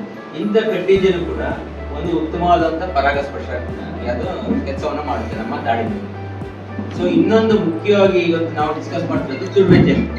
ಸೊ ತುಳುವೆ ಜೇನು ಇದೆಯಾ, ಈ ತುಳುವೆ ಜೇನು ಕೂಡ ನಾವು ಗೂಡುಗಳಲ್ಲಿ ಇಟ್ಟು ನಾವು ಸಾಕಾಣಿಕೆ. ಈ ಜೇನು ಗೂಡು ಕಟ್ಟಿತ್ತಂದ್ರೆ ನಮ್ಮ ಹುತ್ತುಗಳಲ್ಲಿ ಕಲ್ಲು ಸಂದುಗಳಲ್ಲಿ ಗೂಡನ್ನ ಕಟ್ಟಿರ್ತೀವಿ. ಸೊ ಅಂತನೂ ಆಯ್ಕೆ ಮಾಡ್ಕೊಂಡು ನೀವು ಪೆಟ್ಟಿಗೆಗಳು ಇಟ್ಟು ಹಾಕೋಬಹುದು. ಇಲ್ಲ ಅಂತಂದ್ರೆ ಸೊ ನೀವೇ ಗದ್ದಿ ಮಾಡ್ಕೊಂಡು ನೀವು ಪೆಟ್ಟಿಗೆಗಳನ್ನ ಇಟ್ಟು ನಿಮ್ಮ ತೋಟಗಳಲ್ಲಿ ಇಟ್ಕೋಬಹುದು. ದಾಳಿಂಬೆ ಪರಾಗಸ್ಪರ್ಶದ ಬಗ್ಗೆ ಮಾತಾಡ್ತಿರೋದ್ರಿಂದ ನಿಮ್ಮ ತೋಟಗಳಲ್ಲಿ ದಾಳಿಂಬೆ ಸಂದರ್ಭದಲ್ಲಿ ನೀವು ತುಳುವೆ ಜೇನ ಇಟ್ಕೊಳ್ಳೋದ್ರಿಂದ ಏನಾಗ್ತದೆ, ನಿಮ್ಮ ಪರಾಗಸ್ಪರ್ಶದ ಪರ್ಸೆಂಟೇಜ್ ಜಾಸ್ತಿ ಆಗುತ್ತೆ ಮತ್ತೆ ಇಳುವರಿ ಜಾಸ್ತಿ ಆಗುತ್ತೆ. ನೋಡಿ ಈ ತರ ಬೇರೆ ಬೇರೆ ದುಂಬಿಗಳೆಲ್ಲ ಬರ್ತವೆ. ನಾವೆಲ್ಲ ಕರೆಕ್ಟ್ ಹೇಳಿದ್ರೆ ಯಾವ ಟೈಮಲ್ಲಿ ಜಾಸ್ತಿ ಬರ್ತವೆ ಅಂತೇಳಿ ನೀವು ನೋಡಿ. ತುಳುವೆ ಜೇನು ಇವೆಲ್ಲ ಜಾಸ್ತಿ ಯಾವ್ಯಾವ ಟೈಮಲ್ಲಿ ಬರುತ್ತೆ ಅವೆಲ್ಲ ಕೂಡ ಅಧ್ಯಯನ ಮಾಡಿ ಹಾಕಿರೋದು. ಸೊ ಈ ತರ ನಮ್ಮ ದುಂಬಿಗಳು ಹೋಗಿ ಅಲ್ಲಿರೋ ಪರಾಗವನ್ನು ತಗೊಳುತ್ತೆ, ಮಕ್ಕಳನ್ನು ತಗೊಳುತ್ತೆ. ಪರಾಗವನ್ನು ಎಲ್ಲಿ ಇಟ್ಕೊಳ್ಳುತ್ತೆ? ಈ ನಮ್ಮ ಜೇನುಹುಳುಗಳು ಕಾಲಲ್ಲಿ ಪರಾಗವನ್ನು ತುಂಬಿಸ್ಕೊಳ್ಳುತ್ತೆ. ಸೊ 3 ಜೋಡಿಯ ಕಾಲಿರ್ತವೆ, ಅಂದ್ರೆ 6 ಕಾಲಿರ್ತವೆ ಕೀಟಗಳಿಗೆ. ಅದರಲ್ಲಿ ಜೇನುಗೂಡಿದೆ. ಅದೇ ಕೊನೆಯ ಜೋಡಿಯ ಕಾಲು ಹೈಂಡ್ ಲೆಗ್ಸ್ ಅಂತ ಕರಿತೀವಿ. ಅಲ್ಲಿ ಒಂದು ಪೋಲನ್ ಬ್ಯಾಸ್ಕೆಟ್ ಅಂತ ಕರಿತೀವಿ, ಒಂದು ಪರಾಗದ ಬುಟ್ಟಿ ಅಂತ ಕರಿತೀವಿ. ಅಲ್ಲಿ ಪರಾಗವನ್ನು ತಗೊಂಡು ತುಂಬಿಸ್ಕೊಂತೀವಿ 2 ಕಾಲುಗಳು. ಓಕೆ, ಮಕ್ಕಳನ್ನ ಹೇಗೆ ತುಂಬಿಸ್ಕೊಂತೇವೆ? ಬಾಯಲ್ಲಿ ತುಂಬಿಸ್ಕೊಂತೇವೆ. ಅಂದ್ರೆ ಕ್ರಾಪ್ ಅಂತ ಕರಿತೀವಿ. ಹೊಟ್ಟೆ ಹತ್ರ ಇರುತ್ತೆ, ಅದಕ್ಕೆ ಅನಿಸ್ಟೊಮಕ್ ಅಂತ ಕರಿತೀವಿ. ಹೊಟ್ಟೆ ಬಾಯಿಂದ ಹೀರುತ್ತೆ, ಹೀರಿ ಹೊಟ್ಟೆ ತುಂಬಿಸ್ಕೊಂಡು ತನ್ನ ಗೂಡಿಗೆ ಹೋಗುತ್ತೆ. ಗೂಡಿಗೆ ಹೋದ ನಂತರ ಆ ಬಾಯಿದರನ್ನೆಲ್ಲ ತೆಗೆದು ಅಂದ್ರೆ ಮೆಲುಕು ಹಾಕಿ ಹೊರಗಡೆ ತೆಗೆದು ಆ ಗೂಡಿಗೆ ತುಂಬಿಸ್ತೀವಿ. ಅದನ್ನೇ ನಾವೀಗ ಜೇನುತುಪ್ಪ ತರ ನಾವು ತಿಂತೀವಿ. ಆ ಪರಾಗ ಕಾಲಲ್ಲಿ ಇರುತ್ತಲ್ಲ, ಸೊ ಅದನ್ನು ತಗೊಂಡು ಎಲ್ಲ ಶೇಖರಣೆ ಮಾಡ್ಕೊಳುತ್ತೆ. ಅದನ್ನೇನ್ ಮಾಡ್ತಾರೆ, ಆ ಮರಿಗಳು ತಿನ್ಸೋಕೆ ಇಟ್ಕೊಂತಾರೆ. ಪರಾಗವನ್ನ ಏನ್ ಇಟ್ಕೊಂತಾರೆ? ಜೇನು ದುಂಬಿಗಳ ಮರಿಗಳು ತಿನ್ನೋಕೆ ಇಟ್ಕೊಂತಾರೆ. ಓಕೆ, ಅದು ಹೆಚ್ಚುವರಿಯಾಗಿ ಏನ್ ಶೇಖರಣೆ ಮಾಡುತ್ತೆ ಜೇನುತುಪ್ಪನ, ಅದನ್ನ ನಾವು ಕಲೆಕ್ಟ್ ಮಾಡ್ತೀವಿ. ಓಕೆ, ಈ ತರ ನಮ್ಮ ದುಂಬಿಗಳು ಹೋಗಿ ದಾಳಿಂಬೆ ಅಥವಾ ಬೇರೆ ಬೇರೆ ಹೂಗಳಲ್ಲಿ ಕೆಲಸವನ್ನು ಮಾಡ್ತೀವಿ. ಸೊ ನಾವು ಇದು ಜೇನಿಂದ ನಿಜವಾಗ್ಲೂ ಕೂಡ ಪರಾಗಸ್ಪರ್ಶ ಆಗುತ್ತಾ ಏನು ಅಂತೆಲ್ಲ ಚೆಕ್ ಮಾಡಿ ನೋಡಿದಾಗ ಖಂಡಿತ ಆಗುತ್ತೆ. ಇದ್ರಲ್ಲಿ ಯಾವ್ದು ಜಾಸ್ತಿ ಚೆನ್ನಾಗಿ ಕೆಲಸ ಮಾಡ್ತಾರೆ ನೋಡಿದ್ರೆ ಹೆಜ್ಜೆನು ಜಾಸ್ತಿ, ಪರ್ಸೆಂಟೇಜ್ ಜಾಸ್ತಿ, ಅದೇ ನಂಬರ್ 1 ಜಾಸ್ತಿ ಪರಾಗವನ್ನು ತರ್ತವೆ. ಆ ಮೈ ತುಂಬ ರೋಮಗಳಿರ್ತಲ್ಲ, ಅದರಿಂದ ಪರಾಗವನ್ನು ತಗೊಳ್ತವೆ. ಆ ಪರಾಗವನ್ನು ತರೋದ್ರಿಂದ ಜಾಸ್ತಿ ಪರಾಗಸ್ಪರ್ಶ ಆಗುತ್ತೆ. ಓಕೆ, ಸೊ ಅದನ್ನ ಚೆಕ್ ಮಾಡಿ ನೋಡಿದ್ರೆ ಆ ನಂತರ ನಮ್ಮ ತುಳುವೆ ಜೇನು ಚೆನ್ನಾಗಿ ಕೆಲಸ ಮಾಡ್ತೀವಿ. ಸೊ ಅದಕ್ಕೋಸ್ಕರ ನಾವು ಏನಾದ್ರು ಮಾಡಿದ್ವಿ, ಒಂದು ಸ್ಮಾಲ್ ಎಕ್ಸ್ಪೆರಿಮೆಂಟ್ ಕಂಡಕ್ಟ್ ಮಾಡ್ತೀವಿ. ಅಂದ್ರೆ ಒಂದು 6 ಜನ ರೈತರು ಅವರ ತಾಕುಗಳನ್ನ ಮಾಡಿದ್ವಿ. ಮತ್ತೆ ನಮ್ಮ JKVT ತೋಟಗಾರಿಕೆ ಇಲಾಖೆ ಇದೆ, ಅಲ್ಲಿ ದಾಳಿಂಬೆ ಇತ್ತು. ನಮ್ಮ ಹನುಮಂತರಾಯ್ ಸರ್ ಅವರು ಇನ್ಚಾರ್ಜ್ ಮಾಡಿದ್ವಿ. ರೈತರ ತಾಕುಗಳನ್ನ ಮಾಡೋಕೆ ಶುರು ಮಾಡಿದ್ವಿ. ಸೊ ಈ ತರ ನಾವು 3 ತರ ಮಾಡ್ತೀವಿ. ಯಾವ ತರ ಮಾಡ್ತೀವಿ ಅಂದ್ರೆ, ಒಂದು ಗಿಡಕ್ಕೆ ಕಂಪ್ಲೀಟ್ ಬಲೆ ಹಾಕ್ಬಿಟ್ವಿ, ಅಂದ್ರೆ ಯಾವ ದುಂಬಿಗಳು ಹೋಗಿಲ್ಲ. ಓಕೆ, ಸೊ ಅದನ್ನ ಕಂಟ್ರೋಲ್ ಅಂತ ಅನ್ಕೊಂತೀವಿ. ಸೊ ಯಾವ್ದು ದುಂಬಿಗಳು ಹೋಗಲ್ಲ. ಸೊ ಇನ್ನೊಂದ್ರಾಗ ಏನ್ ಮಾಡ್ತೀವಿ ಅಂದ್ರೆ, ಒಂದು ಸ್ವಲ್ಪ ದೊಡ್ಡದಾಗಿ ನೆಟ್ ಹಾಕ್ಬಿಟ್ಟು, ಸೊ ಅದರೊಳಗೆ ಜೇನು ನಮ್ಮ ತುಳುವೆ ಜೇನು ಇರ್ತಲ್ಲ, ಅದಕ್ಕೆ ಒಂದು ಪೆಟ್ಟಿಗೆನ ಇಟ್ಬಿಟ್ಟು, ಸೊ ಇನ್ನೊಂದು ಓಪನ್ ಆಗಿ ಏನಿರುತ್ತೆ ನ್ಯಾಚುರಲ್ ನೀವು ಬಿಡ್ತಿರಲ್ಲ ಆ ತರ ಮಾಡ್ತೀವಿ. ಸೊ ಈ 3ರಲ್ಲೂ ಕೂಡ ಇಳುವರಿ ಯಾವ್ದು ಜಾಸ್ತಿ ಇದೆ ಅಂತ ನಾವು ಚೆಕ್ ಮಾಡಿ ನೋಡಿದಾಗ ನೋಡಿ, ಒಂದು ಹಣ್ಣಿನ ತೂಕ ಆಯ್ತಾ, ಓಪನ್ ಅಲ್ಲಿ ಅಂದ್ರೆ ನೀವು ಬೆಳೀತಿರಲ್ಲ ಆ ತರ ಅಲ್ಲಿ ಹೊರಗಡೆ ಅಲ್ಲಲ್ಲೇ ಪೆಟ್ಟಿಗೆಯನ್ನು ಇಟ್ಟು ನಾವು ನೋಡಿದಾಗ ಆ ಇಳುವರಿ ಬಂದ ನಂತರ ಒಂದು ಹಣ್ಣಿನ ತೂಕ 300 ಗ್ರಾಮ್ ಬರುತ್ತೆ. ಅದೇ ನಿಮ್ಗೆ ಪಂಜರದಲ್ಲಿ ಅಂದ್ರೆ ಯಾವ್ದು ಕೀಟಗಳು ಹೋಗ್ಲಿದ್ದಂಗೆ ಬರೀ ಒಂದು ಬಲೆನ ಹಾಕ್ಬಿಟ್ಟು ಯಾವ್ದು ಕೀಟಗಳು ಹೋಗದೆ ಕೇಜ್ ಮಾಡಿ ಇಡ್ತೀವಲ್ಲ, ಅದರಲ್ಲಿ ಕೇವಲ 192 ಗ್ರಾಮ್ ಬರುತ್ತೆ ಒಂದು ಹಣ್ಣು. ನಿಮ್ದೆಲ್ಲ ದಾಳಿಂಬೆ ಹಣ್ಣು ಎಷ್ಟು ತೂಕ ಬರ್ತದೆ? ಒಂದು ಹಣ್ಣು 400-500 ಬರುತ್ತೆ ಅಲ್ವಾ? ಸಾಮಾನ್ಯವಾಗಿ 150 ಇಂದ 650 ಬರುತ್ತೆ. ಆಯ್ತಾ? ಅದಾದ್ಮೇಲೆ ದುಂಬಿಗಳನ್ನ ಬಿಟ್ಟು ಅಂದ್ರೆ ತುಳುವೆ ಜೇನನ್ನ ಬಿಟ್ಟು ನಾವು ಒಂದು ಕೇಜ್ ಮಾಡಿ ಹಾಕಿದ್ವಲ್ಲ, ಅದರಲ್ಲಿ ಸುಮಾರು 284 ಗ್ರಾಮ್ ಬರುತ್ತೆ ನಮ್ಮ ಒಂದು ಸ್ಟಡಿ ಪ್ರಕಾರ. ಅದನ್ನ ನಾವು ಇಳುವರಿ ಚೆಕ್ ಮಾಡಿ ನೋಡಿದಾಗ ಒಂದು ಗಿಡಕ್ಕೆ ನೋಡಿ 24 kg ಬರುತ್ತೆ, ನಂತರ 15 kg ಬರುತ್ತೆ, 22 kg. ಅದನ್ನ ನಾವು ಲಿಟರ್ ಕನ್ವರ್ಟ್ ಮಾಡಿದಾಗ 20 ಟನ್ ಅಥವಾ 12 ಟನ್ 18 ಟನ್ ಬರುತ್ತೆ. ಅಂದ್ರೆ ಜಾಸ್ತಿ ಬರುತ್ತೆ. ಓಪನ್ ಆಗಿ ಬಾಕ್ಸ್ ಇಟ್ಟಿರ್ಬೇಕು ಅಲ್ಲೇ ದೂರದಲ್ಲಿ ಬರಕನ್ನ ಮಾಡಬೇಕು. ಹೀಗೆ ಮಾಡೋದು ಅಂತ ಹೇಳ್ತೀನಿ ನೆಕ್ಸ್ಟ್. ಸೊ ಒಂದು 20 ಟನ್ ನಿಮಗೆ ಬರುತ್ತೆ. ಈಗ ನೀವು ಒಂದು ಎಕರೆಗೆ ಎಷ್ಟು ತೆಗಿತಿದ್ದೀರಾ ಸಾಮಾನ್ಯವಾಗಿ? ಒಂದು ಎಕರೆಗೆ ಎಷ್ಟು ಇಳುವರಿ ಬರ್ತಿದೆ ನೀವು ತೆಗಿತಾ ಇದ್ದೀರಾ ನೋಡಿ. ಇದರಲ್ಲಿ ನಿಮ್ಗೆ ನೀಟಾಗಿ ಗೊತ್ತಾಗ್ತದೆ ಜೇನುಹುಳುಗಳು ಎಲ್ಲಿರ್ತಾವೋ ಅಲ್ಲಿ ಇದಕ್ಕಿಂತ ಸುಮಾರು 38% ಇಳುವರಿ ಜಾಸ್ತಿ ಬರುತ್ತೆ ನಮಗೆ ಗೊತ್ತಾಗ್ತದೆ. ಸೊ ಇದೆಲ್ಲ ಜೇನುಹುಳುಗಳು ಎಷ್ಟು ಸಂಭವಿಸಬೇಕು ಅನ್ನೋ ಬಗ್ಗೆ ಕೆಲಸ ಮಾಡಿರೋ.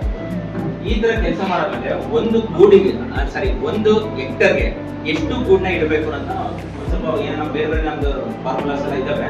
ಆ ತರ ಎಲ್ಲ ಹಾಕಿ ಮಾಡಿ ನೋಡಿದಾಗ ಒಂದು 3 ರಿಂದ 4 ಗೂಡು ಇಟ್ಟರೆ ಒಂದು ಎಕರೆಗಲ್ಲ 2.5 ಎಕರೆ ಒಂದು ಹೆಕ್ಟರ್ ಅಲ್ಲವಾ.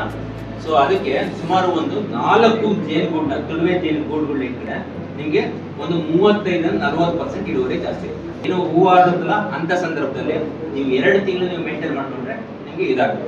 ನಾವು 4 ಜನ ಫಾರ್ಮರ್ಸ್ ನಾವು ಕೆಲಸ ಮಾಡ್ತೀವಿ. ಒಬ್ಬೊಬ್ಬರದೊಂದು ಸ್ಪೇಸಿಂಗ್ ಇದೆ ನೀವು ಹೇಳ್ದಂಗೆ, ಆಯ್ತಾ. ಸೊ ಅದಕ್ಕೆ ನಾವು ಇದೆಲ್ಲ ನೋಡಿದಾಗ ಸುಮಾರು 38% ಜಾಸ್ತಿ ಬರುತ್ತೆ ಅಂತ ಇದಾಯ್ತು. ಈಗ ಮುಖ್ಯವಾಗಿ ಯಾವ್ಯಾವ ಕೀಟನಾಶಕಗಳನ್ನ ನಾವು ಉಪಯೋಗ ಮಾಡ್ತಿದೀವಿ ಏನು ಅಂತೇಳಿ ಅದ್ರ ಬಗ್ಗೆ ನನ್ನ ಮುಂದೆ ಹೇಳ್ತಾರೆ ರಾಘವೇಂದ್ರ ಸರ್ ಅವರು ಮಾತಾಡ್ತಾರೆ. ಸೊ ನಮ್ಮ ಇದು ಪರಾಗಸ್ಪರ್ಶದ ದಾಳಿಂಬೆ ಪರಾಗಸ್ಪರ್ಶದಲ್ಲಿ ನಾವು ಯೂಸ್ ಮಾಡ್ಬೇಕಾದ್ರೆ ಸೊ ಏನೇನು ಯೂಸ್ ಮಾಡ್ತಿದ್ರು ಮತ್ತೆ ಯಾವ್ದನ್ನ ಯೂಸ್ ಮಾಡಬೇಕು ಯಾವ್ದು ಯೂಸ್ ಮಾಡಬಾರ್ದು ಅನ್ನೋದನ್ನ ನಾವು ಕಂಡುಕೊಂಡಿರೋದನ್ನ ನಿಮ್ಗೆ ಹೇಳ್ತಾ ಇದೀವಿ. ಅದಾದ್ಮೇಲೆ ಇನ್ನೊಬ್ರು ಎಕ್ಸ್ಪರ್ಟ್ ರಾಘವೇಂದ್ರ ಸರ್ ಇದ್ದಾರೆ. ಸೊ ಅವರು ಇನ್ನೂ ನಿಮಗೆ ಡೀಟೇಲ್ ಆಗಿ ಹೇಳ್ತಾರೆ. ಸೊ ಸಾಮಾನ್ಯವಾಗಿ ಇದನ್ನೆಲ್ಲ ಯೂಸ್ ಮಾಡ್ತಾರೆ. ಅದು ಮುಖ್ಯವಾಗಿ ನಮ್ಮ ದಾಳಿಂಬೆಗೆ ಮುಖ್ಯವಾಗಿ ಬರುವಂತ ಫ್ರೂಟ್ ಬೋರರ್ ಅಂತ ಬರುತ್ತೆ, ಕಾಯಿ ಕೊಕ್ಕ ಅಂತ. ಓಕೆ, ಅದ್ರ ಜೊತೆಗೆ ಟ್ರಿಪ್ಸ್ ಅಂತ ಬರುತ್ತೆ. ಅದಕ್ಕೆ ಟ್ರಿಪ್ಸ್ ಕಲಿಸಿ ನಾವು ಸುಮ್ಮನೆ ಕನ್ನಡದಲ್ಲಿ ನಿಮಗೂ ಎಲ್ಲ ಟ್ರಿಪ್ಸ್ ಅಂತ ನೀವೇ ಯೂಸ್ ಮಾಡ್ತೀರಾ ರೈತರ ಲೆವೆಲ್. ಸೊ ಅದೇ ಪ್ಯಾಕೆಟ್ಸ್ ಮಾಡ್ತೀರಾ.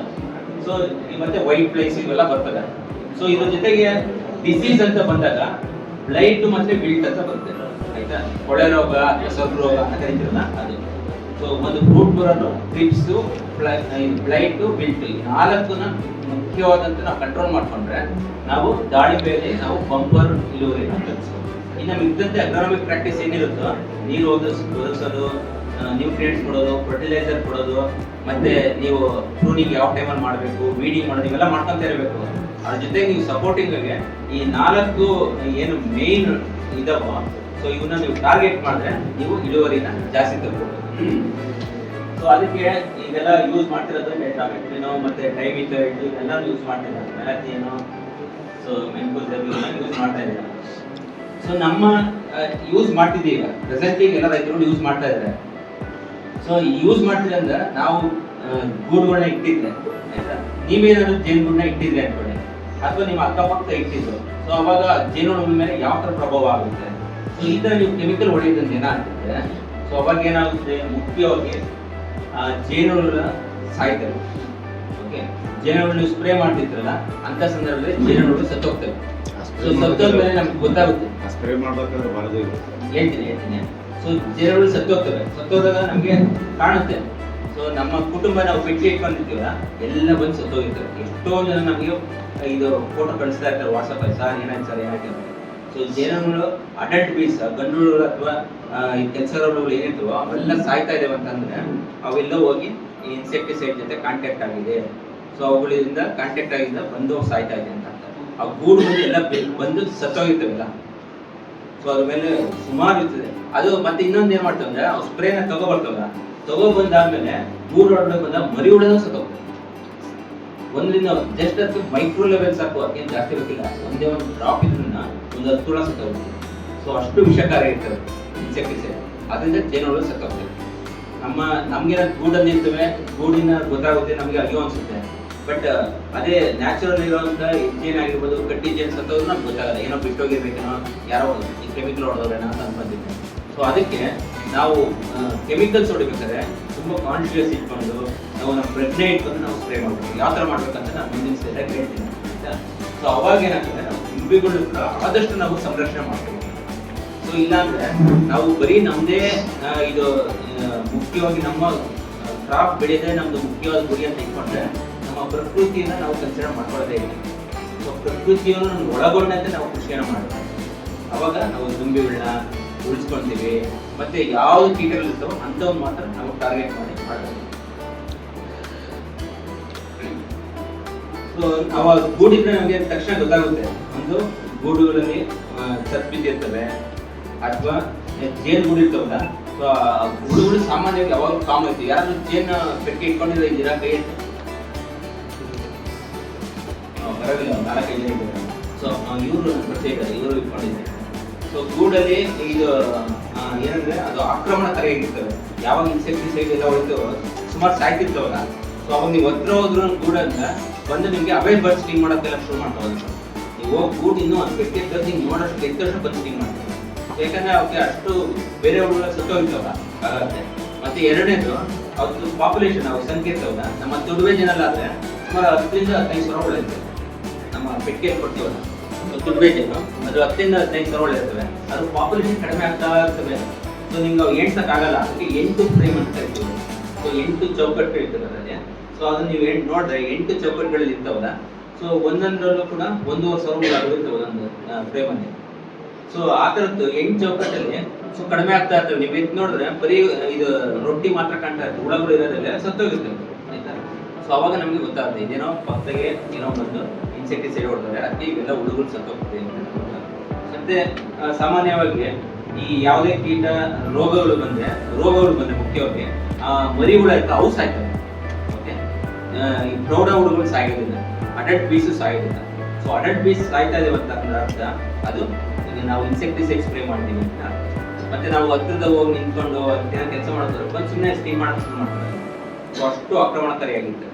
ಸೊ ಅವಾಗ ನಮಗೆ ಗೊತ್ತಾಗುತ್ತೆ ನಮ್ಮ ಗೂಡು ಇನ್ಸೆಕ್ಟಿಸೈಡ್ ಸ್ಪ್ರೇ ಇಂದ ನರಳ್ತಾ ಇದೆ ಅಂತ ನಮಗೆ ಗೊತ್ತಾಗುತ್ತೆ.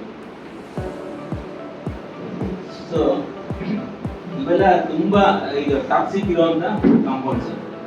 ಮುಖ್ಯವಾಗಿ ನಾವು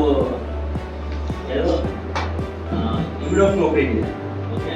ಸೊ ನಿಯೋನಿಕೋಟಿನಾಯ್ಡ್ಸ್ ಅಂತ ಕರಿತೀವಲ್ಲ, ಇವೆಲ್ಲ ಹೈಲಿ ಟಾಕ್ಸಿಕ್. ಮತ್ತೆ ಇನ್ಸೆಕ್ಟಿಸೈಡ್ ಅಲ್ಲಿ ಯಾವುದು ಕೂಡ ಸೇಫರ್ ಅಂತ ನಾವು ಹೇಳಕ್ಕಾಗಲ್ಲ, ಲೆಸ್ ಟಾಕ್ಸಿಕ್ ಅಂತ ಹೇಳ್ತೀವಿ.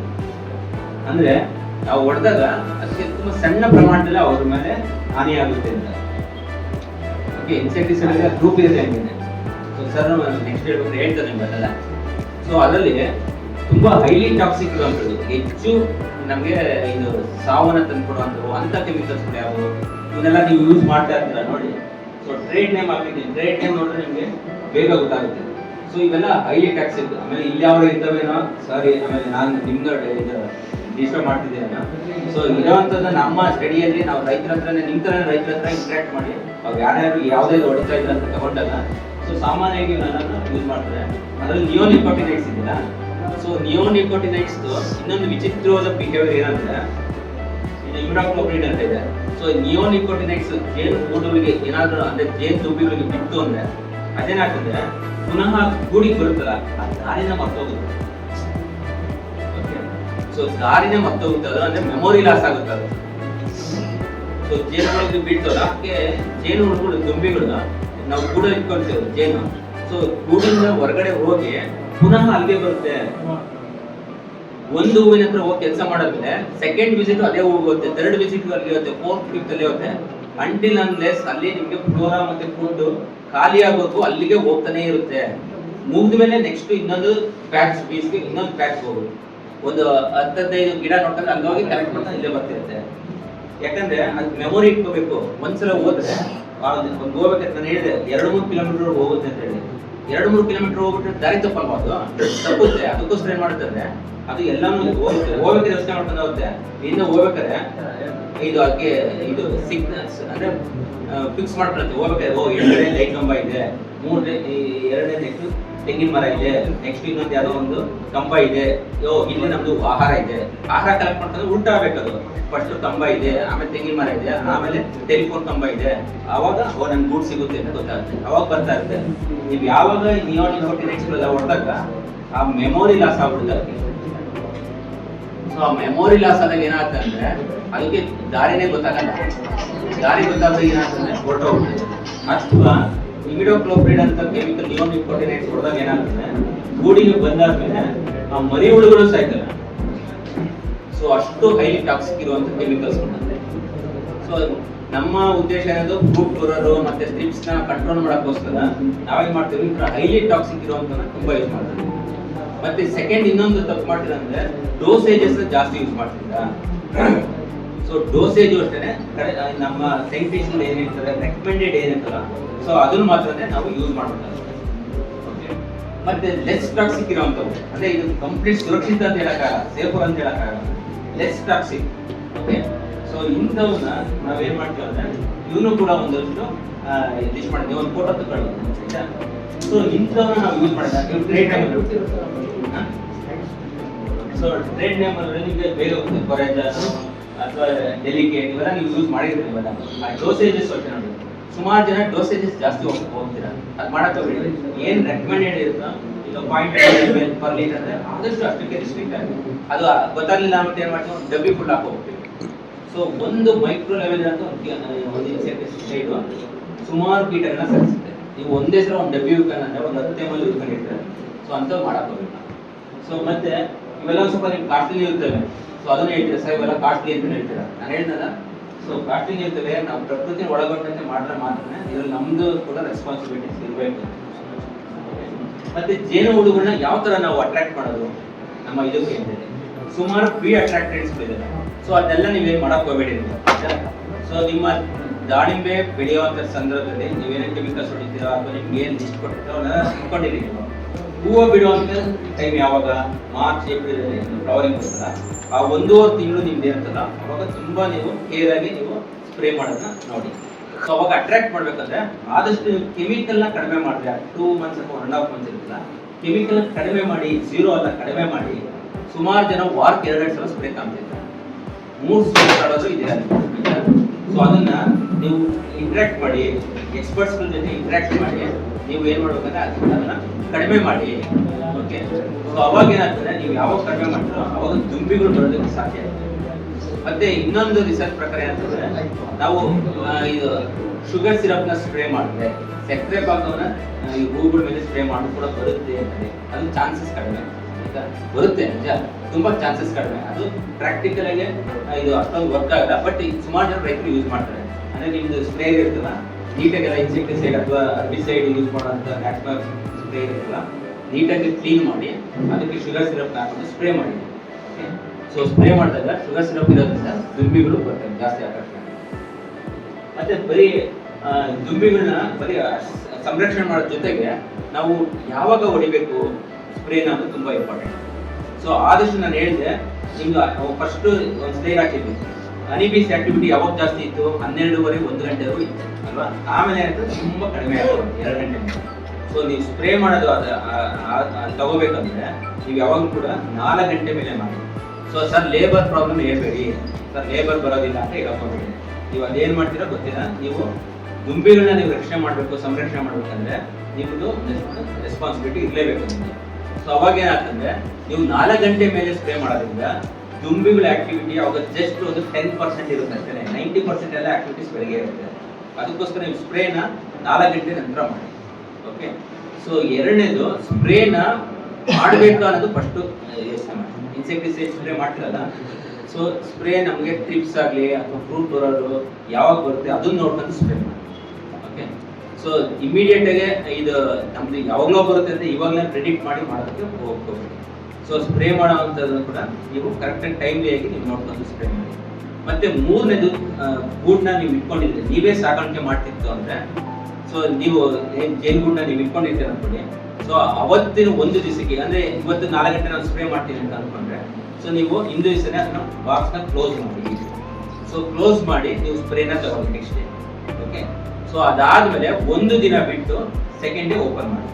ಮತ್ತೆ ಈ ಬೇಸಿಗೆ ಕಾಲದಲ್ಲಿ ತುಂಬಾ ಟೆಂಪರೇಚರ್ ಇರುತ್ತೆ, ಅವಾಗ ಹುಳುಗಳು ಒಳ್ಳೆ ಸತ್ತೋಗ್ಬಿಡ್ತಾರೆ.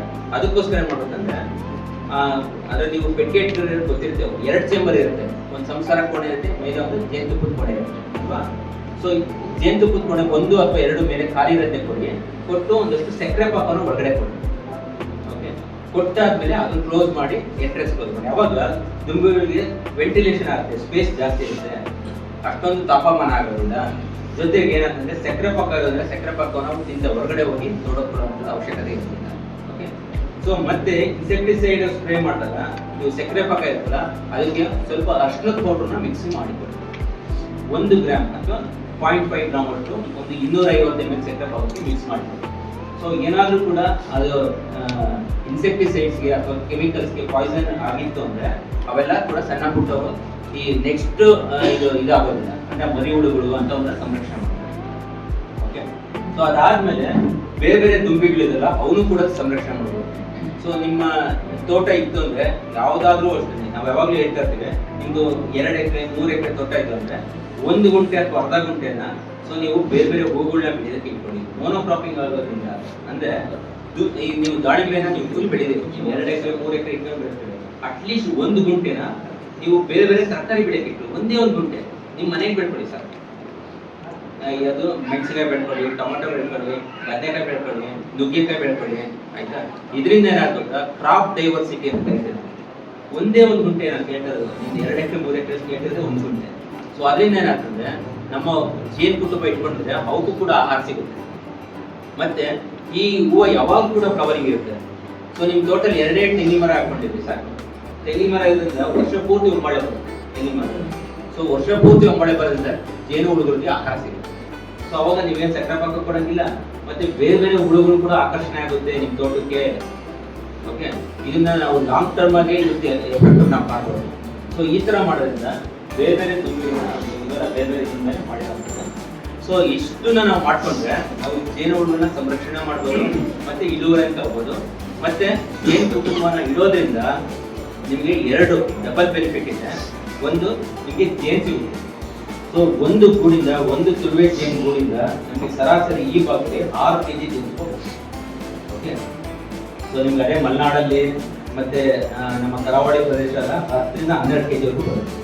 ಸೊ ನಮ್ಮ ಭಾಗದಲ್ಲಿ ಬೆಂಗಳೂರು ಸುತ್ತಮುತ್ತ, ಬೆಂಗಳೂರು ಗ್ರಾಮಾಂತರ ಈ ಭಾಗದಲ್ಲಿ ನಮಗೆ ಒಂದು 6 kg ಬರುತ್ತೆ. ಒಂದು ಸಲ ನಾವು ಹಾರ್ವೆಸ್ಟ್ ಮಾಡಿದ್ರೆ 2 kg ಜೇನು ಬರುತ್ತೆ. ಓಕೆ, ಸೊ ಈ ತರ ನಮಗೆ ಒಂದ್ ಕಡೆ ಜೇನು ಸಿಗುತ್ತೆ. ಈ ಜೇನಿಂದ ನಾವು ಮನೆಗೆ ಉಪಯೋಗ ಮಾಡ್ತೀವಿ.